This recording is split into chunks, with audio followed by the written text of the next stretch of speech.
Thank you for being here at Mr. Super Oz.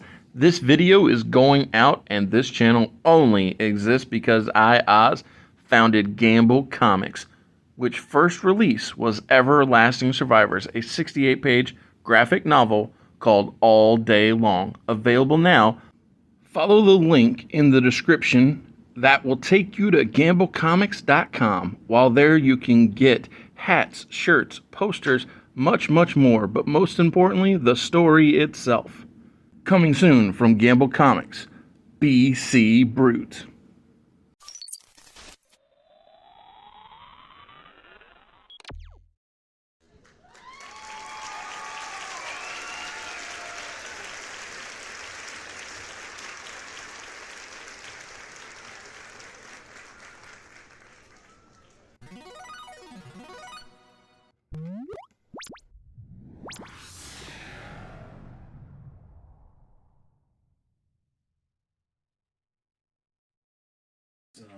And we are coming back on May the 5th of 2003 here on today's lovely Alpha Entertainment Worldwide episode, Monday Night Raw. We start the show off with Eric Bischoff and Tori announcing that due to his win against Chris Jericho, Rob Van Dam will wrestle for the United States Championship against either Charlie Haas or Shelton Benjamin. Doesn't matter, because either one can defend. As long as it's not Stacy. Well, that would be funny. Yeah. It'd be an entertaining match, but I guarantee she'd lose. Well, the crazy thing is, 2K is bringing in intergender wrestling like what a return! Like Fight Forever's had the whole existence of its time. Yeah. When was the last? You remember the last game that had the? I feel like it was 2009, 2008, 2009, something like that. It was a long time. Yeah. I never really cared one way or the other. Like I did. I thought it was fun. I feel like I barely used it. But when you've got people like China and Rhea Ripley, I think that woman that and Nia Jax very easily compete against them, and you're like, I kind of want to see it. Well, and China won the Intercontinental title twice. You're right. And obviously Rhea hasn't won a men's title, but she's Jackie Moore's won like the cruiserweight. That's a good point. That's a good point too. Oh, she gotta give her props. Yeah, I wonder if she'll be in the game. But anyway, yeah, I was just saying, like, yeah, it's. I understand Stacy not being eligible to defend. Yeah. So after that segment, we obviously go backstage. Team Ankle's in the locker room. Kurt should be coming back in a few weeks, right? A month. Yeah, I knew it wasn't. Yep. Because he had the most, or the least invasive neck surgery known to man. Yeah, like literally, they invaded just enough to fix a little bit of it, but not completely fix his neck. Yeah. And he's like, all right, cool. He basically said, what's the most neck surgery I can get while still being able to wrestle? Exactly. And that's why he's peak Angle. Absolutely. Legend of the game. So we're backstage in the locker room. Stacy says that, listen, I can't decide which one of you are going to defend against Rob as a top tier opponent, and I feel like the only fair way to do that is for you two to have a match to see who's going to defend. Okay, I'm with that. I'm with that. Blood. My goodness. So of course, Haas and Benjamin, the competitive athletes, they shake hands. They say, "May the best man win," and we're gonna get down and dirty with that later on. I really like that idea. I think that's a underutilized concept, especially in wrestling, which is friendly competition. Yeah, like so often things are just jealousy. Yes, bad. Yeah. Whereas this is like, yeah, we're still boys, but let's see. But we're in a competitive business with competitive athletes. Yeah, and they both came from the amateur ranks, where I'm sure they would have competed against the best of the best. Exactly. I mean, Shelton Benjamin was on Brock Lesnar's training team. Yeah. Getting him ready for all kinds of competition. To say the least. Yeah. To say the least. So that match will happen next week on Raw. Because we already got a stacked card tonight. Plus, here on Monday Night Raw, we book our shows, you know what I'm saying? We don't just have impromptu matches out of nowhere. I say I'll probably gonna do that next week. Well, it's funny because I was gonna say you're not talking about me because I always play ahead. Nah, I would never say that about you. Next up we have Scotty challenging Tommy Dreamer to a steel cage match at Bad Blood. Ooh, wow. Yeah, which is coming up not next week, but I think that is my biggest shortcoming. What, planning pay-per-views? No, booking gimmicks. Ah, yeah. Like I can plan matches till the cows come home. Yeah. I can think, oh man, this will be a great payoff at such and such show or whatever day, but I struggle to think about the cherry on top. Limitless potential. Yeah, that too. I will say this for anybody who cares: SummerSlam, I already have planned for the next Elimination Chamber match, the second one in Alpha and Terra Worldwide. So the reason I did that is because I knew that if I didn't think ahead, you would have completely forgot about it. I was like, oh, better. And that's where the second one happened in real life. So I was like, so oh, it worked out. Yeah, I was like, oh, this will work. Don't worry, if you didn't think about it, I would have. Yeah. So it would have worked out. But yeah, no, I love gimmick matches. I grew up being a giant ECW fan, so I mean, I was pretty much all ECW was gimmicks. Well, no, I'll say this: it's easier for me to think about gimmicks for ECW because it just makes sense with the branding. Absolutely, it makes sense for the extreme branding. Like even who defeats Rob Van Dam for the world title on July 4th of 2006. Not the man who does it in real life, but I have planned out how he will get there. Well, that and defend it. And so it's easier for me to put gimmicks in ECW than it is not ECW. Yeah, anywhere else. Well, that's all right. That's how we grow and develop. Oh, yeah, and I think I will get better as time goes on. And honestly, I believe in you. And by then, we'll be so seasoned to this, it'll be ridiculous. So I was talking to somebody this past week about the possibility of being the third man, and he was, it seemed like he was a little flattered, which is cool.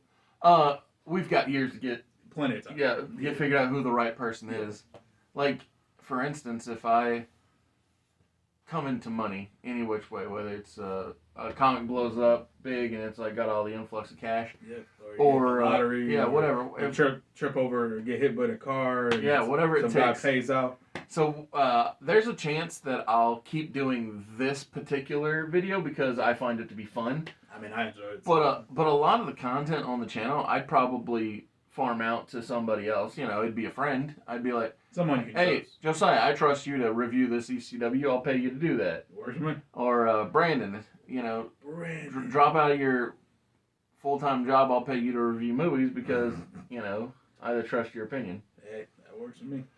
Well, I hope you fall into money sometime. Thank you, me too. Would make everyone's life easier. So, what did I just say? Steel cage match. Yes. That is how we got there. Hardcore title. Exciting. So, next match. We have Goldust and Billy defeating Al Snow and Steven Richards. Winning with, what the hell did I call this move? It's been so long. I forgot. Damn, it's been a hot minute. It was the former, Proof Positive or something. That was its old name, that's correct. And I don't know if I'd call it the Golden Flash or something. I forgot. Yeah. Well, but the fact is that Billy Gunn and Goldust have secured victory. Yes. With that move, and they're doing their best to build up credibility as a team. Yes, trying to earn their right to be tag team champions for the second time. Yes. As a team. Yes. I was about to say ever in their careers. I'm like, that is just together. Wrong for both. Yes. After that match, the Heartbreak Kid, Shawn Michaels, comes out and says, since Brock doesn't have a dance partner for Bad Blood, he's going to throw his hat into the ring and challenge him. And he's telling Brock to come on down. He said, bring it on. Answer my challenge here and now. And Brock's music hits. Crowd goes wild. But there's no Brock. There's no Paul. What's going on? Shawn's over here confused. He's thinking, of course, Brock must be scared. And then, out of nowhere, RKO! Drop Shawn. And Orton says, yeah, Brock's not here tonight, but I will accept that challenge since you clearly have nothing better to do with Bad Blood. I like that. So we'll have Randy Orton versus Shawn Michaels at Bad Blood. Very cool. And we know from history that they put on great matches together. Great chemistry, those two. Yeah. I don't know what it is between them. I'm not sure if it's because, Randy's Triple H's boy or whatever, and, Shawn Triple H are like best friends. Absolutely. So I don't know if that chemistry just came naturally because of that connection or what it was. Well, I've personally thought forever, I think, that this is just what Randy Orton was born for. Like, he just comes to it so... He does just... Yeah, he is just about that. What do they say? A duck to water or something like that? I don't know. Like, he's just, a bird to flying out. He's a true natural. Yes. And I think it very much comes from growing up in the business. Because, Dustin was a natural, both in gimmick and execution, and Randy's similarly that way. Makes sense. And then finally, the main event of the evening, we have the Samoan SWAT team going one-on-one with the Dudley Boys for the number one contendership for the tag team championship. All right, so I gotta talk about real life reality stuff. Now, when I say real life, I mean a video game, so not quite real. So, but real adjacent. Yeah, real adjacent. So in WWE 2K25, it has been announced that the Wild Samoans are part of the Bloodline Showcase. Did you see who their dream... Dudleys. Yeah, the Dudleys. I love that. Yeah. And so... honestly, I would love to see that. It popped me so much to see that. And I love that Woods said that 3-minute warning was going to be in the game, because while Umaga has been in for a few years now, I always have wanted to have Rosie, or in our case, Toa Reigns, because of Roman Reigns and what he is to become, or currently is in the real world. Yeah, in reality. Reality. And it's just cool that the family's getting that love. I don't know if Rocky Johnson and Peter Maivia will be in, good call. but I highly suspect they will be that end credit surprise, much how Bruno Sammartino was for the last year. Yeah, the WrestleMania showcase. Yeah. And so I think Peter Maivia and Rocky Johnson will be a wonderful surprise. That'd be dope. Especially if the game says, who do you think's the best in the Anoa'i family? Pick the two that you think, so pick Jay, Roman, whoever, whatever, Rosie, Jamal, all that.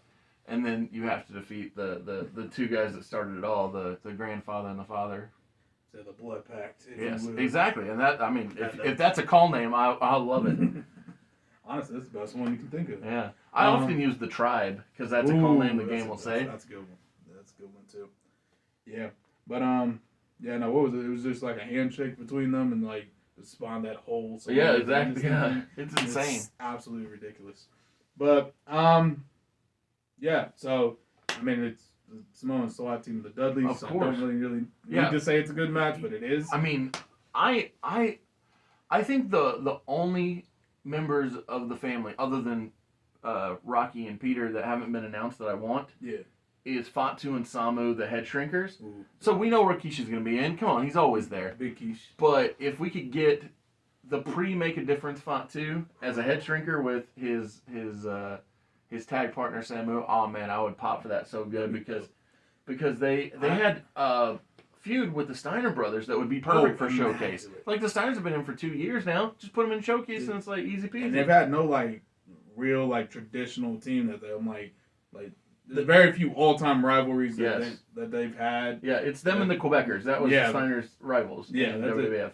Yeah. And we're not going to get Jean-Pierre Lafitte or PCO in the now. Well, no, he's fired now. So, never mind. Yeah. And so, right. Yeah. If he would have stayed in the good graces of TNA, maybe. But my point was, just the Quebecers weren't going to be probably weren't going to be a feature. Yeah, unless there's a Hail Canada season of exactly. 2K at any point, which case we might get them. It's the My Faction exclusive Canada edition or something. Yeah.